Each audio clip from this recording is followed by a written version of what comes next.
When Hitler became dictator of Germany, he applied the principle he wrote in his book, Mein Kampf. A stronger race will drive out the weak races, for the vital urge crushes the weak to make room for the strong. How did Hitler manage to take power and become the supreme leader of Germany, the Führer?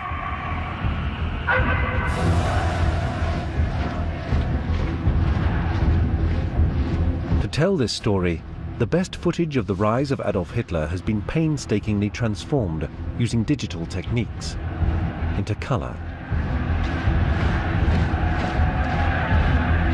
To ask the question, how was the Hitler phenomenon possible?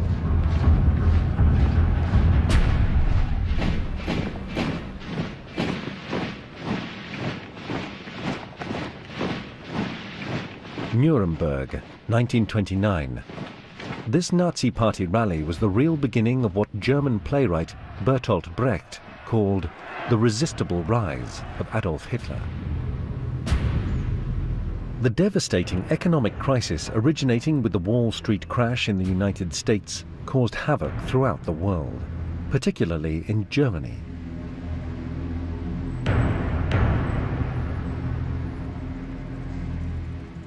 One after another, factories closed their doors, and the number of unemployed reached the astounding figure of 6 million.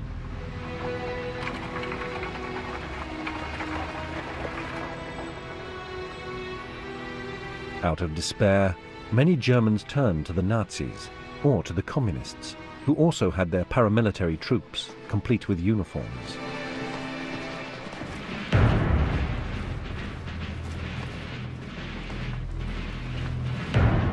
Communists and Nazis clashed violently in all the elections that followed.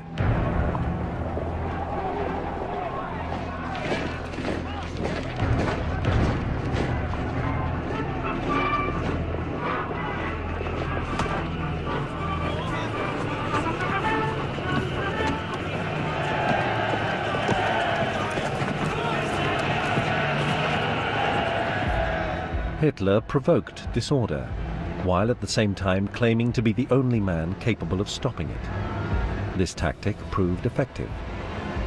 Hitler rallied the small business owners and homeowners to his cause by denouncing the threat of the Red Plague, the egalitarian Marxists, who also struck fear into the hearts of the peasantry.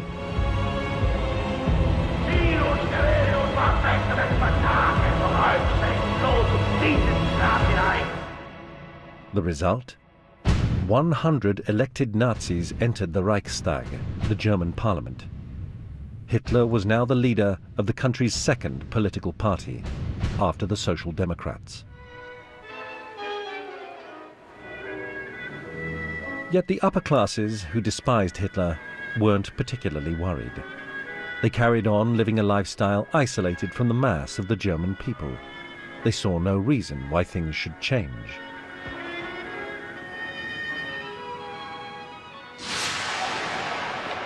And in the meantime, Hitler's rise continued. In just a year, he came to dominate the extreme right in Germany. Veterans associations, such as the Steel Helmets, with 500,000 members, agreed to obey his orders.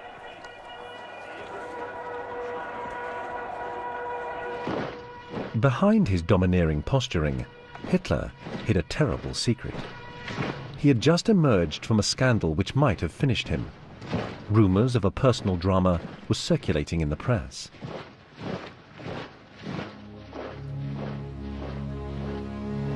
He had developed a passion for his own niece, Geli Raubal, aged 23.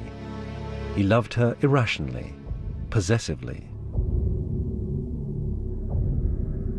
And she had just committed suicide. She had been living with him in his Munich apartment. She confided to a friend, "My uncle is a monster. No one can imagine what he demands of me." She apparently wanted to leave him, but now she was dead. A press campaign was launched against Hitler, accusing him of sexual perversion and even of having Gailey murdered. Extremely depressed, Hitler threatened to kill himself as well. His worried entourage decided to act. His photographer, Heinrich Hoffmann, introduced him to one of his secretaries.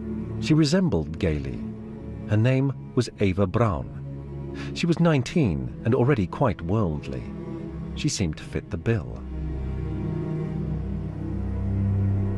She was captivated by the popularity of the Nazi party leader. Hitler would make her his new shadow mistress. He declared himself a bachelor married to Germany to gain the sympathy of female voters. German women already had the right to vote.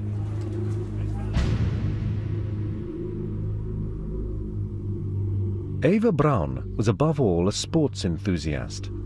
She dreamt of becoming an actress and of starring in Tarzan movies in Hollywood.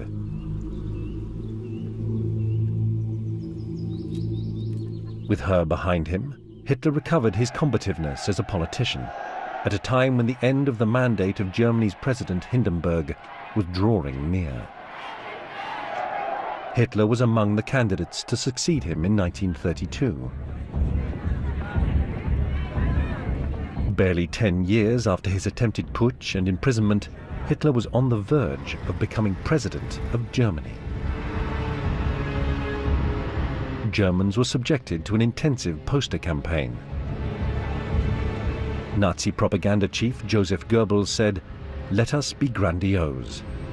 He devised an ultra-modern election campaign using aeroplanes, a European first. The largest commercial plane of the time was provided by the director of Lufthansa Airlines, who wasn't adverse to this free advertising opportunity.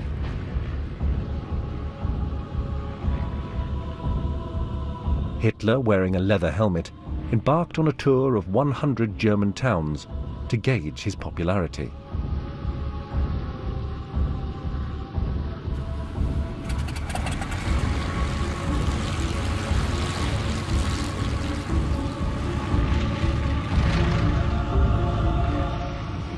Goebbels invented the slogan, "The Führer above Germany." He forged the myth of Hitler as the supreme savior during these aerial hustings, carefully filmed and then screened all over the country.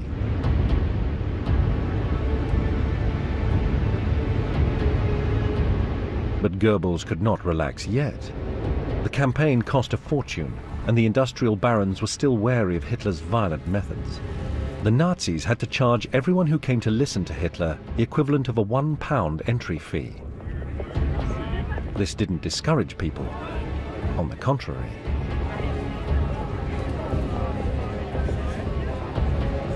One witness described his reaction. "I suddenly felt Hitler's eyes on me, and it affected me for the rest of my life."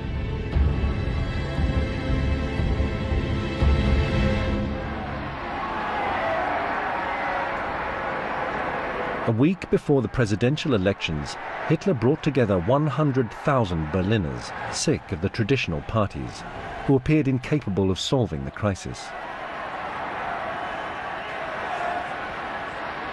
20-year-old Jutta Rüdiger was in the crowd. She wrote, "I can't explain the state that unemployment plunged us into. We really thought that Hitler alone could get us out of that misery."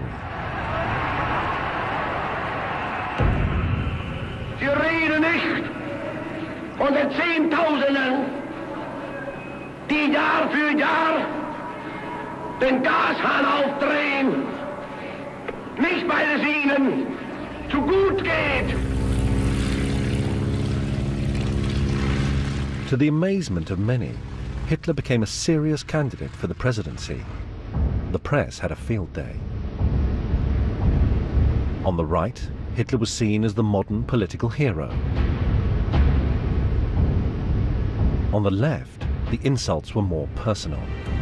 Hitler was described as a pansy, a half-mad cheater, a vain charlatan, a fake tough guy with an oversized riding crop.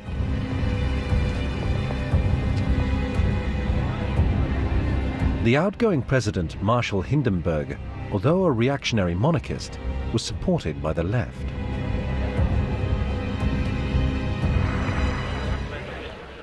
On the 10th of April 1932, the verdict was announced. Hitler had been defeated. 13 million Germans had voted for him, a third of the electorate. Support for him was enormous, but not enough.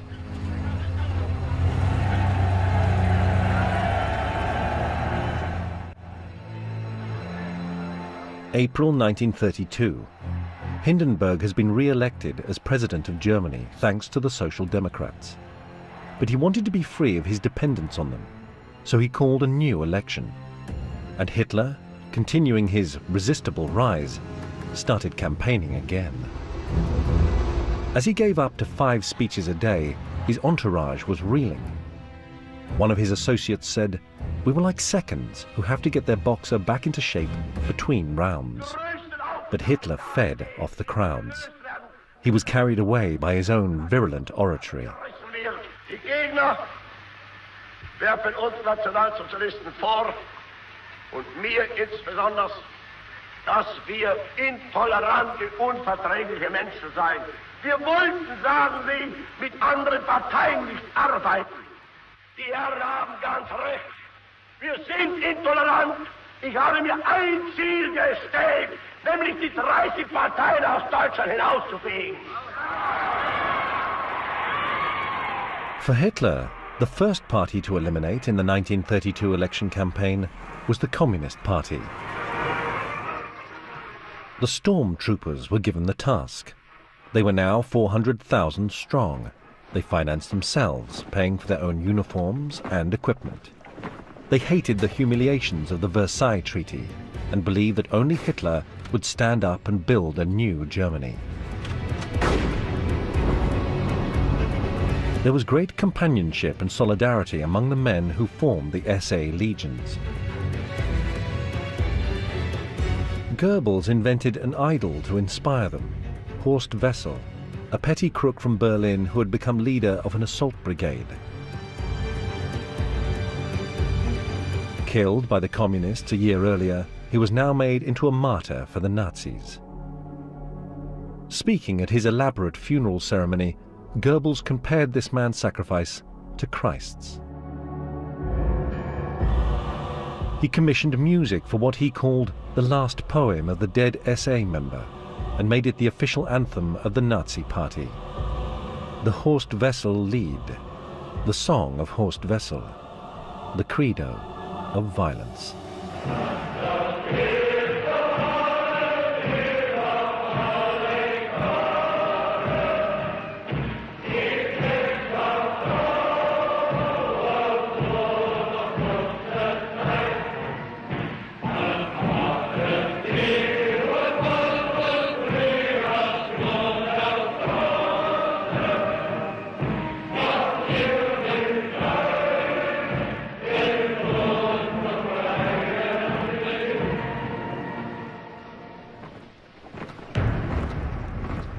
The Red Front were the communist militias. They always wore workers' caps and Russian blouses. All these militants, men and women, were inspired by their socialist ideals.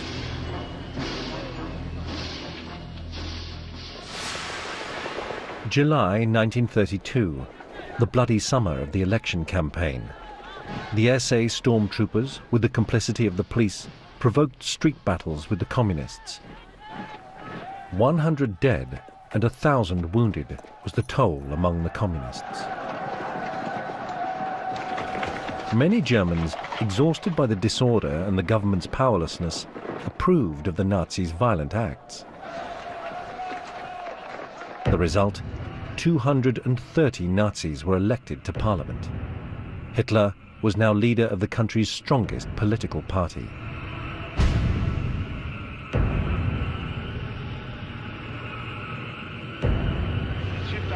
Power was within his reach for the first time.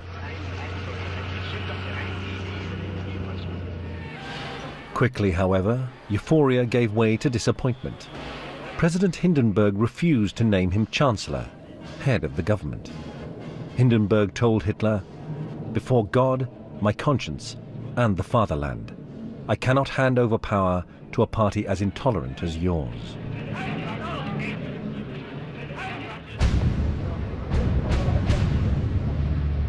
Nevertheless, Hindenburg offered him a role in the government, but Hitler didn't consider himself an ordinary politician seeking a ministerial post. He wanted all the power to establish a totalitarian state.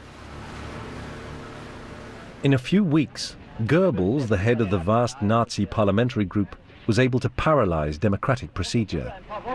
No majority could be formed. Then Goebbels, smiling his malicious smile, announced, "It's high time to dissolve this assembly, which no longer reflects the will of the people." Yet another election was called, the third within a year. It would take place in November.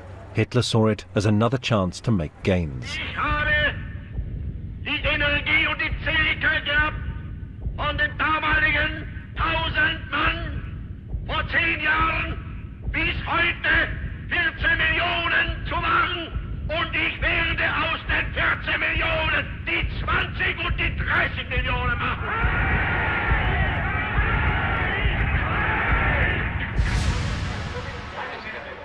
The election results were a crushing disappointment for Hitler.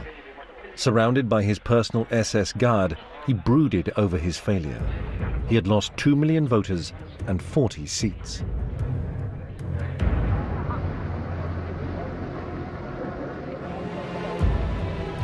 Goebbels said, "We've had a setback." Hitler refused to enter the government, and the voters didn't understand why. With bitterness, Goebbels read the foreign press reports. The London Daily Herald wrote, "Hitlerism as a political force is dead." The French daily Le Populaire, edited by an eminent socialist, wrote about the end of Hitler. But they were wrong. 3 months later, Hindenburg, still facing the impossibility of forming a majority, finally named Hitler as Chancellor of Germany.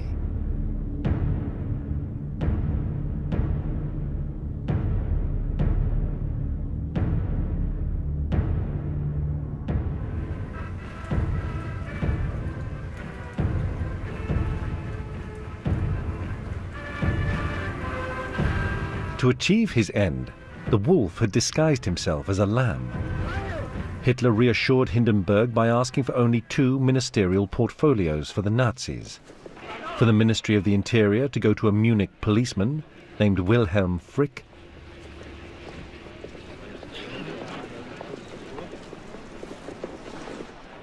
with Hermann Göring at his side, also to control the police. 2 key positions. Hitler advanced by subterfuge. His aim was to show that the most important ministerial positions had gone to a conservative, Franz von Papen, a former chancellor, and to the strongman of the extreme right, Alfred Hugenberg, Minister of the Economy and Agriculture, an aggressive and authoritarian hardliner.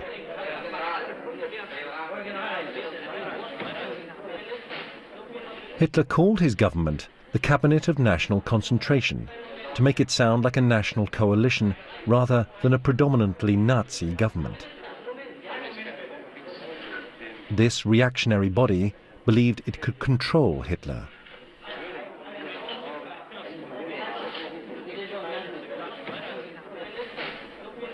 Von Papen made a dreadful mistake when he said to Hugenberg, "Hitler is our man," to which Hugenberg replied, "We oversee him." That very evening, the 30th of January 1933, in Berlin and all the other large German cities, Goebbels organized a torchlight parade of the Steel Helmet Veteran Group, the SS, and at the front, the SA stormtroopers.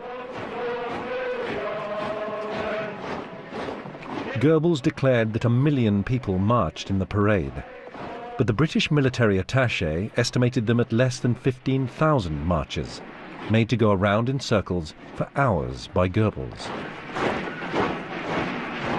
They passed under the windows of the 85-year-old President Hindenburg, who, believing himself to be in Verdun in 1916, said to his aide, "Our men are parading well. They've taken many prisoners."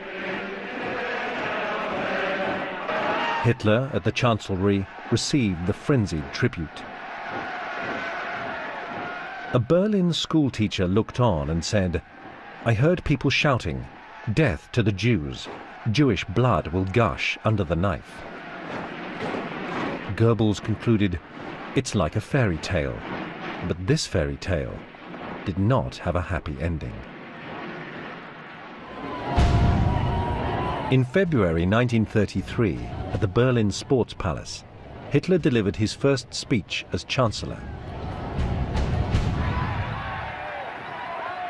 What was Hitler's plan? Was he still after absolute power? There were still 200 communists and social democrats in the Reichstag. So Hitler's first move was to dissolve parliament and call new elections.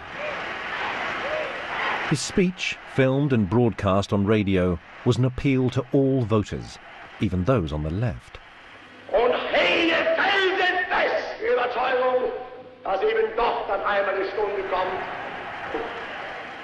in der die Millionen, die uns heute verfluchen, hinter uns stehen und mit uns begrüßen werden dann das gemeinsam geschaffene, wiedererkämpfte, wiedererworbene neue deutsche Reich der Größe und der Ehre und der Kraft und der Herrlichkeit.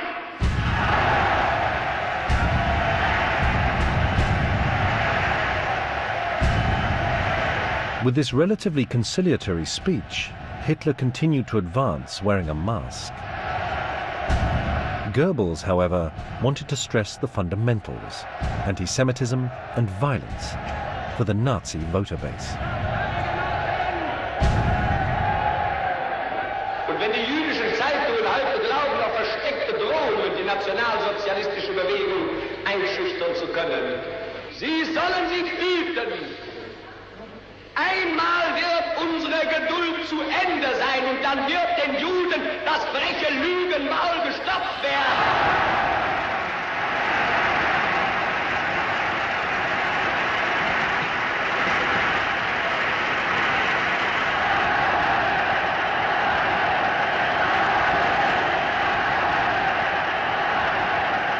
Im Übrigen können unsere Parteigenossen und S-A-Männer auch darüber beruhigt sein, dass eher als wir alle denken, die Stunde des Endes des roten Terrors gekommen sein wird.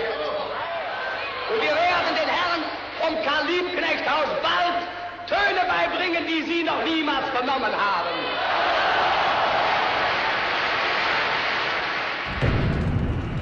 Only 2 weeks later, in Berlin, the Great Reichstag, the German Parliament building, burned down in the night. Nothing was left of the most powerful symbol of German democracy.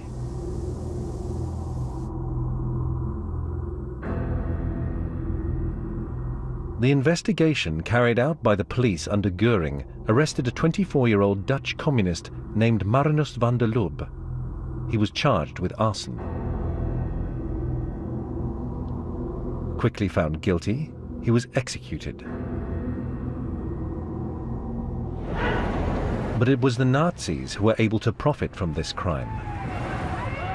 Hitler and Göring raised the spectre of a red plot.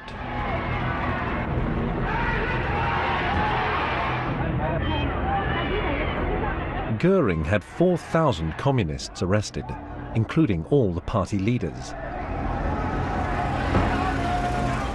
But the Communist Party wasn't outlawed yet. For Hitler wanted to maintain the appearance of legality for the elections which he expected would consolidate his power.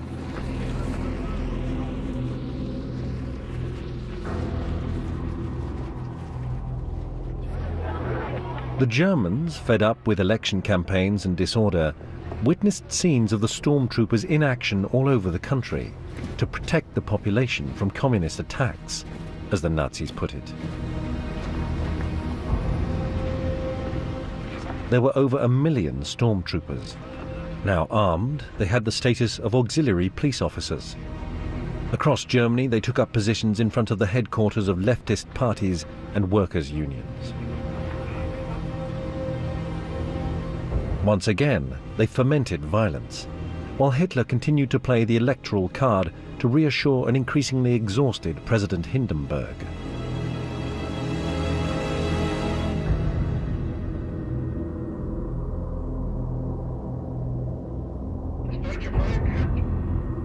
Goering, in his Gothic-style armchair, fingering his dagger, gave the official, doctored version of the election outcome. Der 5. März bedeutet für einen Mann und eine Bewegung einen gewaltigen Sieg. Der Sieger des 5. heißt Adolf Hitler und die Bewegung ist der Nationalsozialismus. Beides aber ist gleichzusetzen mit dem deutschen Volke und dem Deutschen Reich. In reality, Hitler and his coalition had barely won a majority. Even with all his propaganda and the intimidation by the SA, Hitler hadn't prevented the communists from obtaining 12% of the votes. At this point, with his government behind him, Hitler tore off the mask of respectability and crossed the line to illegality. He invalidated the election of the communist parliamentarians and had them arrested and sent to the concentration camps of Oranienburg near Berlin and Dachau near Munich, which had just been built by the Nazis. These were the first of 16 camps that opened in 1933 alone. The number of political prisoners rose to 100,000 during the first months of the regime.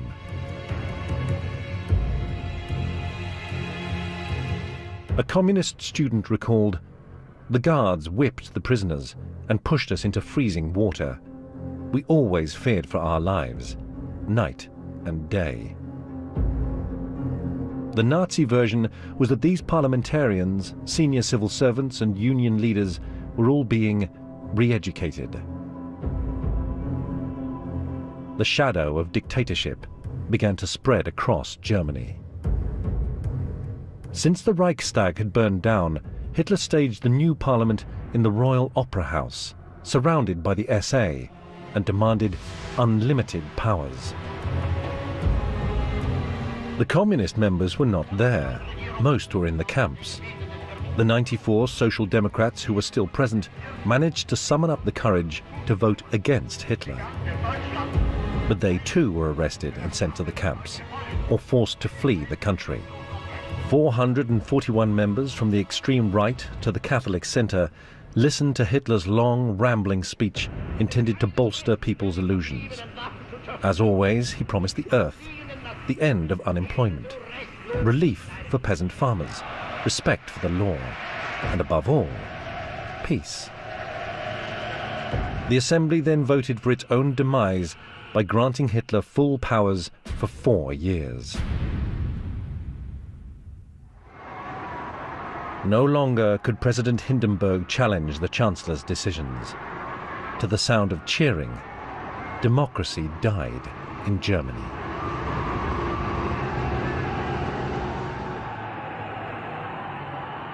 The fact that Hitler, whose power was based on anti-Semitism, now led one of the world's most advanced industrialized countries was seen as a universal threat. Next, Hitler ordered a day-long boycott of Jewish-owned stores in Germany, meant as a warning.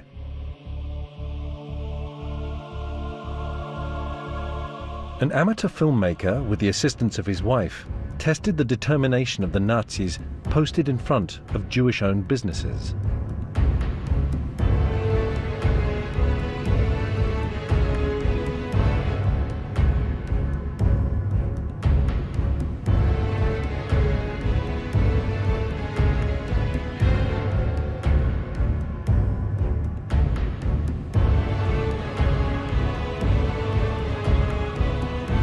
Jews in Germany were horrified to see SA posters that read, "Not a penny for Jewish capitalism," "Buy German," and "The Jews are the cause of our downfall." It was the beginning of the era of persecution. Anti-Semitism even contaminated the universities. Nazism was perverting the minds of young students, turning them against modern culture, imposing an intolerant ideology that would lead the students themselves to burn books, with the help of school children and directed by stormtroopers all over the country. They gathered works from libraries, bookshops, and publishing houses that reflected what Hitler described as an un-German spirit.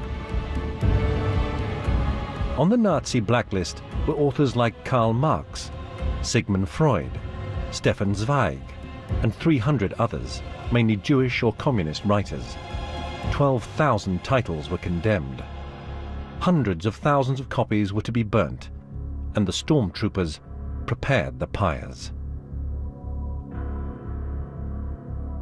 In a radio broadcast from Berlin's Opera Square, Goebbels read out the Sermon of the Black Mass for a ritual straight out of the Dark Ages. Meine Kommilitonen, deutsche Männer und Frauen, das Zeitalter eines überspitzten jüdischen Intellektualismus ist nun zu Ende. Und der kommende deutsche Mensch wird nicht nur ein Mensch des Buches, sondern auch ein Mensch des Charakters sein.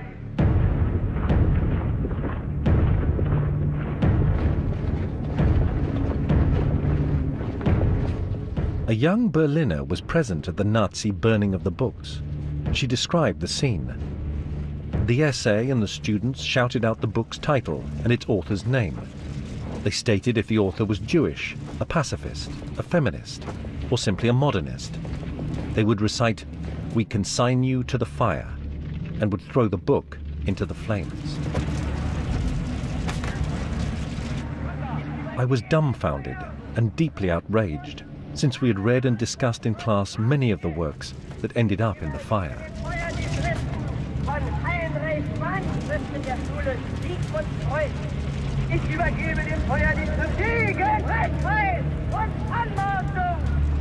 Hitler had been able to take advantage of the disunity between his enemies. The Social Democrats were unwilling to support the Communists. And the Communists had received their orders direct from Moscow. There was to be no alliance with the Social Democrats, who were described as traitors. Stalin's suicidal orders were a gift to Hitler. Now he had outmaneuvered all his enemies.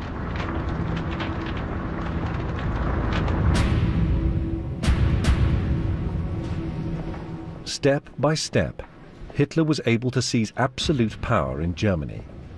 After suppressing the unions on the 21st of July 1933, he outlawed the Social Democratic Party.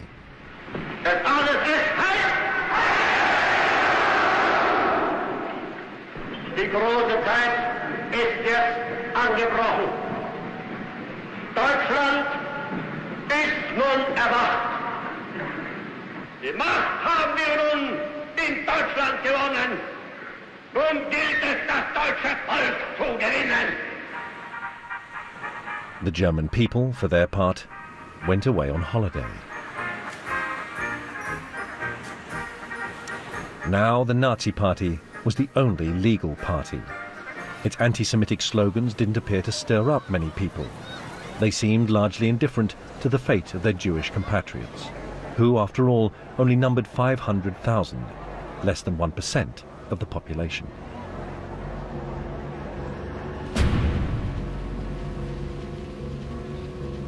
Half the German Jews would manage to emigrate. Gerda Blachmann remembered, "We succeeded in embarking on the condition of giving up everything we owned."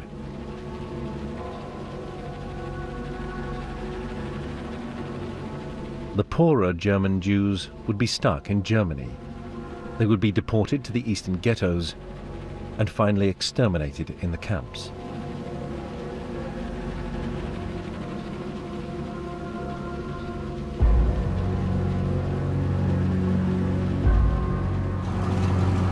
Opponents to the regime would flee if they could. Many went to France, where they would later be trapped by the German occupation in the war. and handed back to the Nazis. But the vast majority of Germans would accept the totalitarian regime.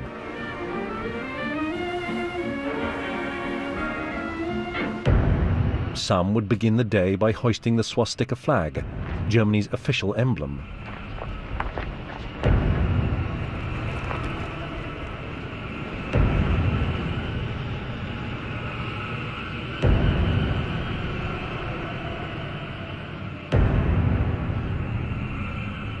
Others, now that Hitler had muzzled the press, would read only Nazi newspapers.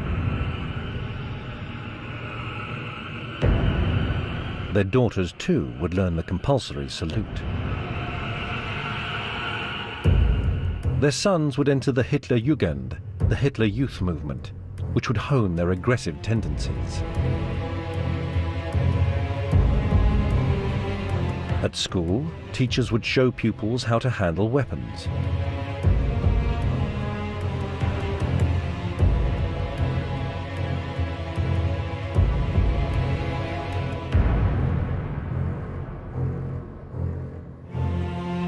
Teachers would have to use down-to-earth Nazi-sanctioned examples in maths classes, such as, how much does a pupil cost? A mentally handicapped young person costs the state 1,800 marks a year, the average pupil 320 marks, and a brilliant pupil only 125 marks. Answer: society can only survive if its citizens are genetically sound.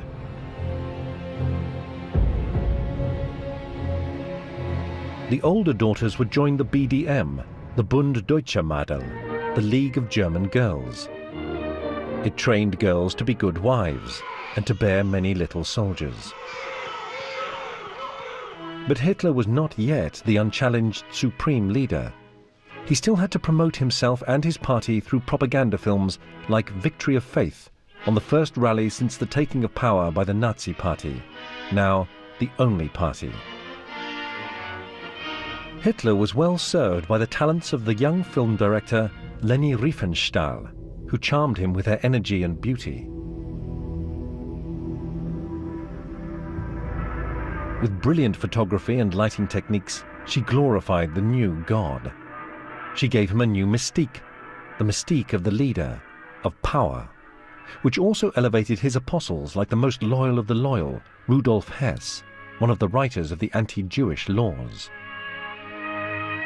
Like Joseph Goebbels, under whom propaganda had become an important ministry. Like Hermann Göring, who had revived German aviation. And like Ernst Röhm, head of that horde of fanatics, the Stormtroopers.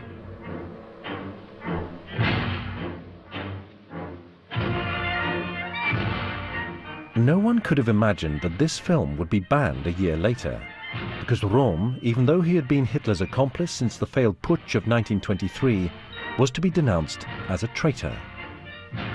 Partly because he was too close to Hitler, partly because the SA had grown too big. With 2 million members, it began to rival the army. Hitler, to gain the army's support, would have to bring them into line and eliminate Röhm.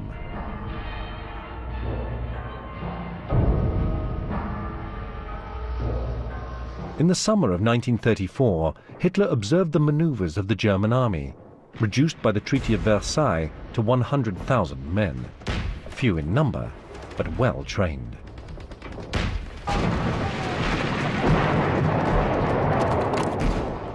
Hitler knew that to wage war, he needed good generals, admirals, brilliant officers, great strategists, and well-drilled soldiers. He had always promised to free the army of the straitjacket of Versailles and to restore its troop and weapon strength. But the generals wanted more, in particular to get rid of Röhm and his stormtroopers, who were in a position to supplant the army.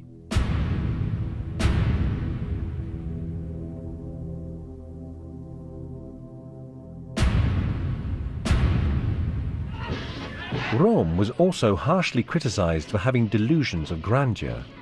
Was he trying to set himself up as a rival to Hitler? Rome's SA rallies were looking more and more as though he was trying to steal the limelight.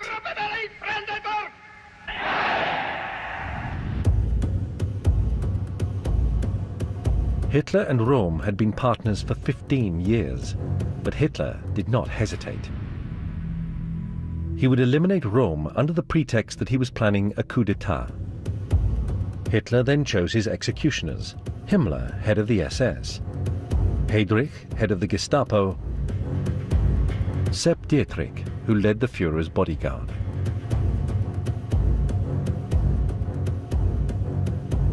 Between the 30th of June and the 2nd of July 1934, a period that Hitler called the Night of the Long Knives, the SS murdered Röhm and 85 other potential opponents and embarrassing witnesses of Hitler's past.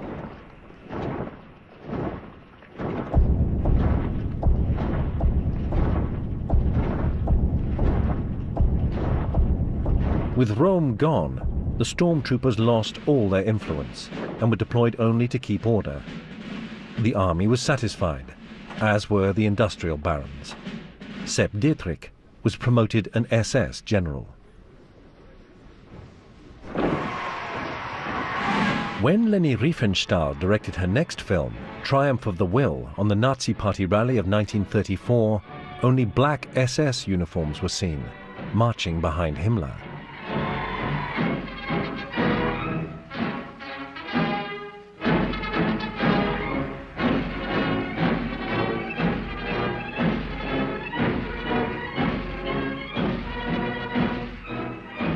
Hitler was now alone at the top of the pyramid.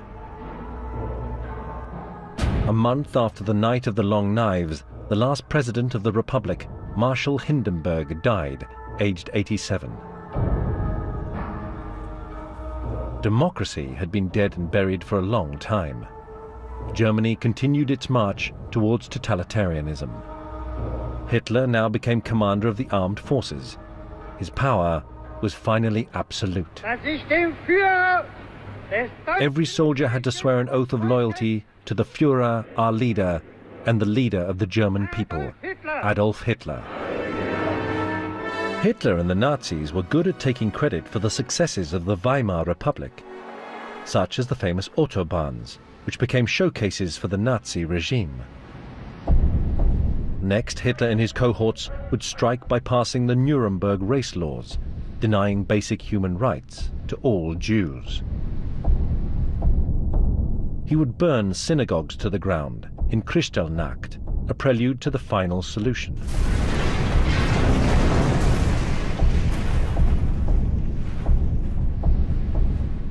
He would violate the Treaty of Versailles by reoccupying the zones demilitarized in 1919.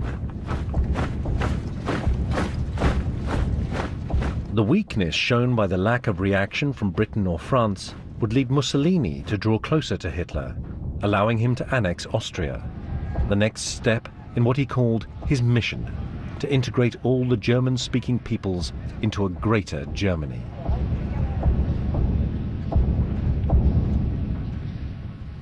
He would intervene in the bloody Spanish Civil War, sending his bombers to annihilate the population of Guernica.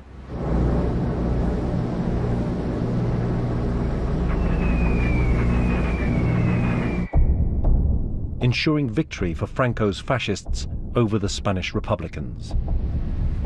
He dreamt of a great army, like Napoleon's, one that he would lead to Moscow, all the while proclaiming his desire for peace.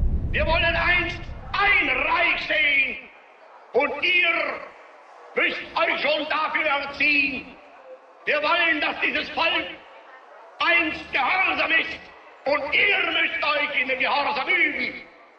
Wir wollen, dass dieses Volk einst friedliebend und aber auch tapfer ist, und ihr müsst friedfertig sein.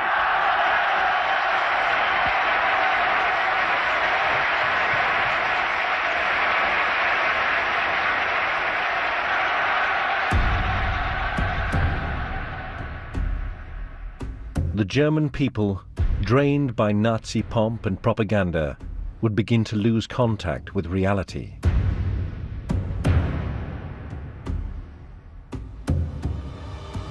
When Germany was ready, Hitler, obstinate and ferocious, would drag it, and the world with it, into a long, dark night of war.